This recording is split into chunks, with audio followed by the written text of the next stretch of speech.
Since his release, Sethos seems to have been completely forgotten by pretty much everyone, myself included. There was a little interest during his first banner, but despite his unique kit, he was overshadowed by a certain other character who was released at the same time, and then Natlan came around and completely took over everyone's attention. Now that he's back on another banner, I've finally taken the time to give him a proper build and test him out. And when it comes to playstyle, he's been so different from what I expected. 4-stars are often a little rough around the edges, and one character having 2 playstyles could easily have gone badly wrong. Thankfully, in this case, it didn't.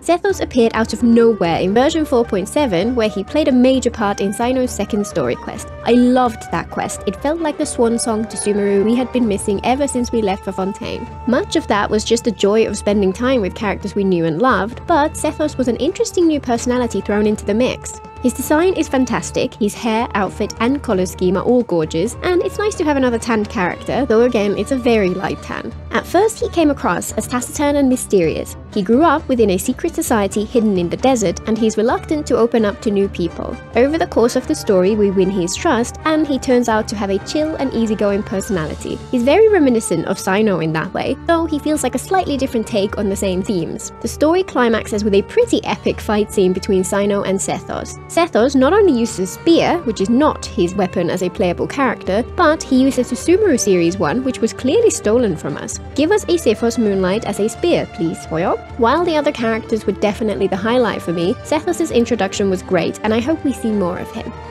Despite using a spear in his fight against Cyno, Sethos is actually an electro bow user. He has fairly typical normal attacks for an archer. They can be relevant depending on how you play with him, but we'll get to that in a minute. When you use his skill, Sethos summons a quick flash of AoE electro damage and then dashes backwards. It also helps him regenerate some energy. If it triggers an electro-related reaction, it grants him 12 energy, plus it generates 2 electro particles. Energy is the key to Sethos' kit. He has 2 playstyles and energy is essential to both, so his skill is very useful. His first playstyle is focused on his charge attacks. As with all bow users, he uses aimed shots, but his are unique because they are tied to his elemental energy. Without energy available, he has 3 charge levels. The first and second are the typical physical and infused arrows. The third is the interesting one. After taking 6 seconds to fully charge, he can fire off a shadow-piercing shot, which deals a ton of extra damage and pierces through multiple enemies in his line of fire. 6 seconds is an eternity in combat, so you'll basically never do that. Instead, when he has energy available, his first ascension passive takes effect. When using charge shots, he consumes energy to drastically reduce his charging time. If you have 20 energy available, his fully charged shot takes only a third of a second to charge, which feels pretty much instant. Aside from consuming energy, the other downside to his charged attacks is that while fully charged, he cannot move. Despite this downside, this playstyle is fantastic. His 4th Ascension passive provides a huge damage boost for the first 4 full charges within the first 5 seconds of each rotation, so in the right setup he can be impressively strong. He can hold 60 energy, and a single skill use grants him roughly enough energy for an extra charge, so even at C0 it's easy to max out this passive. With particles flying around from other characters too, you can often fit in more than those first 4, and since his charge shots have no ICD, he can trigger a ton of reactions when using this playstyle, so even without that extra buff, they can be worthwhile.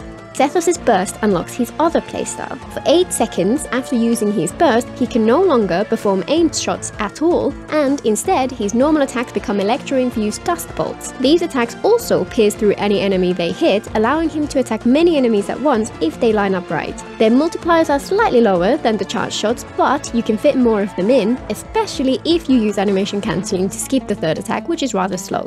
Sethos is a fantastic character even at C0, and his constellations feel nicely balanced in my opinion. Each one provides a valuable boost to his damage output, but none is completely game-changing, so they shouldn't trigger any FOMO. His C1 raises his fully charged shot crit rate by 15%. His C2 gives him 15 to 30% electro damage bonus during most gameplay. His C3 increases the level of his normal attack talent, rare but super valuable for him. His C4 provides an elemental mastery buff if one of his piercing attacks hits 2 opponents. His C5 increases the level of his burst, and finally his C6 provides an energy refund after his fully charged shot hits an opponent, up to once per 15 seconds, effectively a free charge shot once per rotation.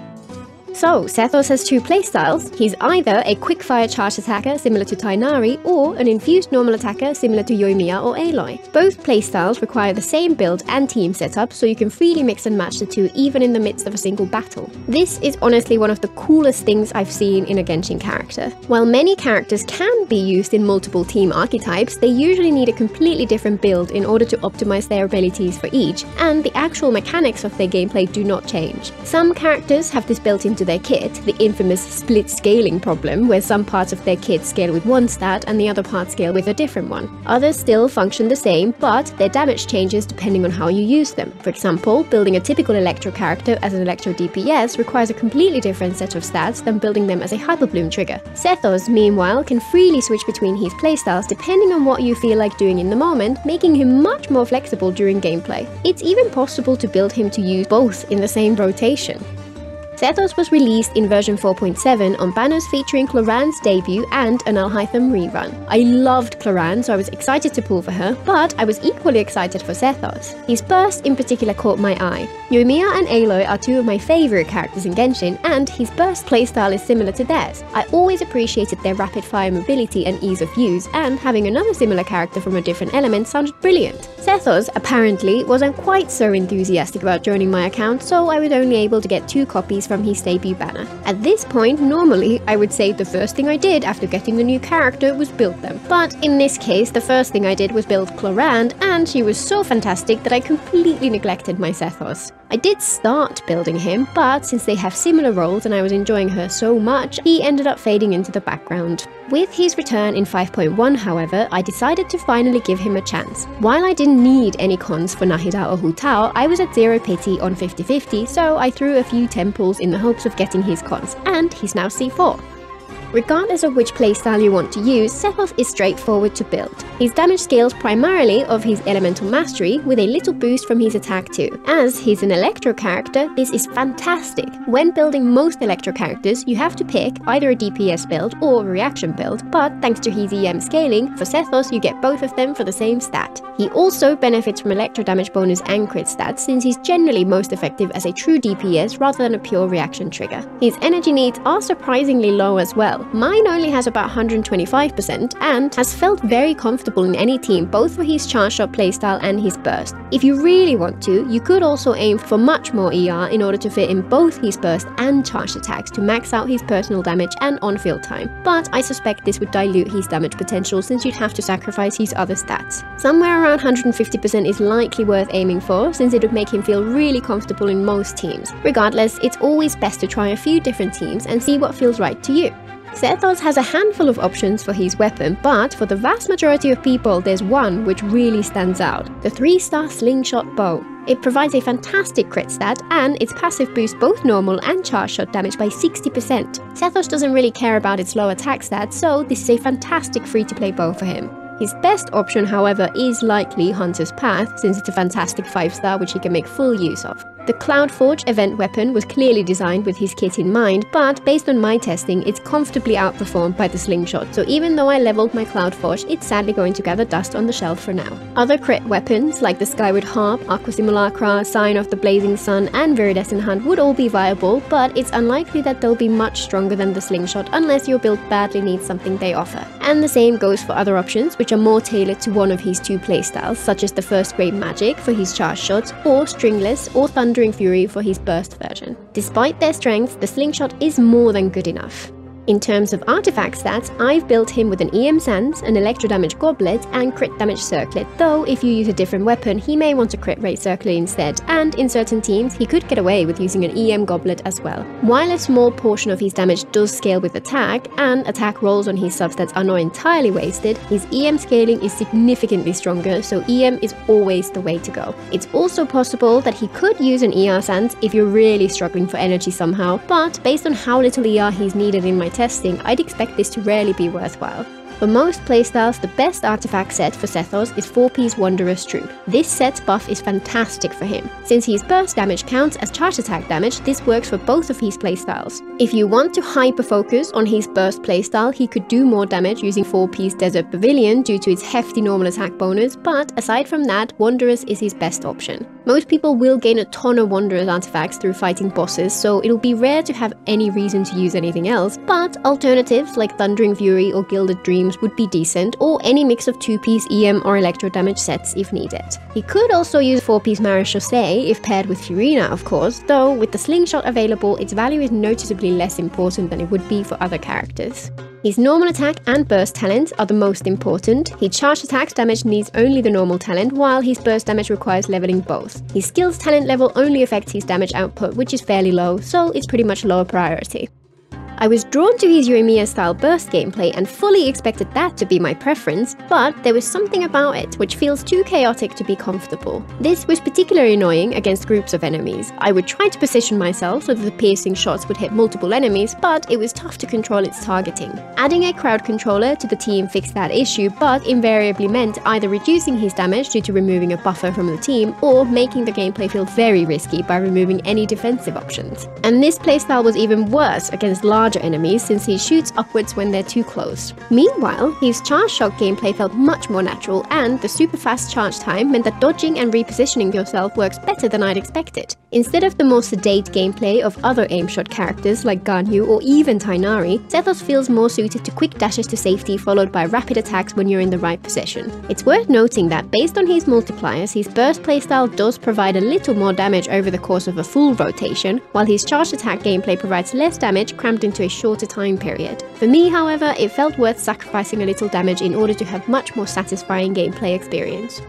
Due to his EM scaling, he's best used in teams which focus on Dendro reactions. The simplest of these is Catalyse, which only requires at least one Dendro character who can apply Dendro from off-field. The other two slots are flexible depending on which characters you choose. Off-field Dendro, Electro, Anemo, or even Geo characters can potentially work here. There's a ton of options, each with their own strengths and weaknesses. More than half of the characters of each element would be a good fit. Some do stand out, especially the ones who provide an EM buff. For example, Nahida is fantastic due to her buff and her copious Dendro application. Kazuha is really great if you have his C2, and Albedo is surprisingly effective. I particularly enjoyed his synergy with Kuchosara. Her buff has a short duration, which tends to reduce how effective she is with most characters, but with his quick-fire charge attack gameplay, it's amazing fit, especially if you happen to have her C6 for its huge crit damage boost. Since his field time can be so short, he also works in a quick swap team with other unselfish DPS characters, and Tighnari is a particularly good fit. Sethos, Tighnari, plus an off-field character from both Dendro and Electro is a smooth experience with the right teammates. Sethos can also function in Hyperbloom teams. His burst playstyle struggles to hit the blooms, but his charge shots have a very generous hitbox and are fairly consistent at triggering Hyperblooms. For these teams, you'd use more or less the same characters as Catalyse options, plus a Hydro off-fielder or two. However, arguably the two best Hydro options for true Hyperbloom team, Yelan and Xingqiu, only work with his burst playstyle, so generally I found pure Hyperbloom to be a little frustrating with Sethos. Instead, my personal favorite archetype for Sethos is Quickbloom, which relies on slower Hydro application, enabling a persistent Dendro aura which allows for both blooms and Catalyse reactions to coexist. Naturally, Furina is the standout option here. The only requirement for her teams is that one of the two remaining characters has to be a healer, but there are many options who fit that role, and there are loads of fantastic teams available. Similar to Quickbloom, Hyperfridge also works really well for Sethos. You'd use the same team, but bring along a cryo character in the 4th slot. I particularly like my C6 Diona here. Her healing is just about strong enough to drive Furina's fanfare tracks, her shield is very welcome, and her EM buff is fantastic for Sethos' damage. If you don't have Diona's highest constellation, Charlotte's team-wide healing is going to be a better option if you have her, since she's perfect for maxing out Furina's stacks. Sethos is also quite decent in Electrocharged and Overloaded teams, though these teams are both a little underwhelming in terms of damage at the moment. However, Hoyo announced that they're tweaking the multipliers for several reactions soon, including both Electrocharged and Overloaded. It'll be interesting to see exactly what that change looks like. If the buff is significant enough, then these could be more team archetypes where Sethos really shines. To give a few more specific examples, let's take a look at 3 of my favorite Sethos teams. Likely the strongest in terms of overall damage output is with Furina, Nahida and Shilonen. A team with 3 of the top characters in the game is a strong one? No way! All 3 synergize really well together and their combined buffs really lift up Sethos' damage output, and the team as a whole does great. For his personal damage, I was really happy using him with Kazuha, Sarah, and a defensive Dendro character like Yao Yao. Sethos would do even more damage with Nahida in that Dendro slot, but the lack of healer or shielder felt awful, so I much prefer this team with Kirara, Yao Yao, or Baizu instead. My Kazuha is C2 and Sarah C6, so admittedly this team is pretty expensive and fancy as well. I also enjoy using the more neglected characters, so I was very happy to find that he worked great in some truly free-to-play friendly teams. Dendro Traveler and Lisa are very well suited to his teams, and personally I like the 3rd slot to be a defensive character, either a healer or a shielder. Barbara just about works, but someone like Yaya is much more comfortable. The damage is of course a lot lower than it would be with more premium support, but these teams feel fun despite that. Sethos is a fantastic character, and it's just a bit sad that he's overshadowed by Clorinde. She shines in the same teams as him, but is more powerful and more comfortable too due to her self-healing and her great mobility. Despite that, I've come to really enjoy his playstyle and particularly love that he works so well with so many of my other more neglected characters. The fact that his charge shot gameplay dovetails so well with Kujusara's buff duration makes me so happy, since she's one of those who always gets left out. He's impressively free-to-play friendly, his build is very accessible, and while he does shine best with the top tier supports, he's surprisingly effective even without them. Until next time!